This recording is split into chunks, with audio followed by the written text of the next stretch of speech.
নমস্কার বন্ধুরা, আশা করি আপনারা সবাই সুস্থ আছেন, ভালো আছেন। আমাদের channel keys of happy and perfect লাইফে আপনাকে স্বাগতম। আপনি যদি আমাদের চ্যানেলে নতুন হয়ে থাকেন, অবশ্যই চ্যানেলটি সাবস্ক্রাইব করে রাখবেন পরবর্তী আপডেট পাওয়ার জন্য। শত্রুদের বশে রাখুন চাণক্যের এই টোটকায়।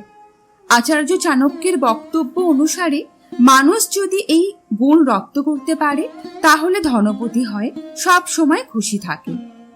চাণক্যের বক্তব্য অনুসারে যাদের ক্রোধ নেই তাদের সবাইকে আপন করে নেওয়ার ক্ষমতা থাকে। তারা নিজেদের স্বভাবের কারণে বিশ্ববিজয়ী হতে পারে।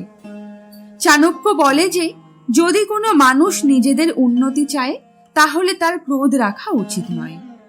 যদি রাগ করারই থাকে তাহলে আগে নিজের ওপর রাগ করা উচিত, কারণ এভাবে তিনি সবিচার বিবেচনা করতে পারবেন।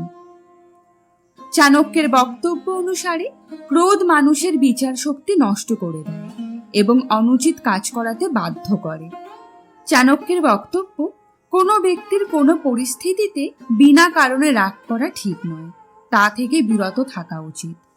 আচার্য চাণক্য বলেন যে মানুষের কথা সব সময় মিষ্টি বাক্য বলা উচিত। মধুর বাণী সাফল্যের চাবিকাঠি। মানুষ নিজের মিষ্টি বাক্যের দ্বারা কঠিন থেকে কঠিনতম কাজ সহজে সম্পন্ন করতে পারে।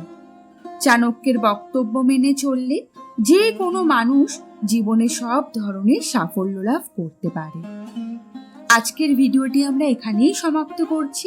ভিডিওটি ভালো লেগে থাকলে অবশ্যই চ্যানেলটি সাবস্ক্রাইব করে রাখবেন। ভালো থাকবেন, সুস্থ থাকবেন।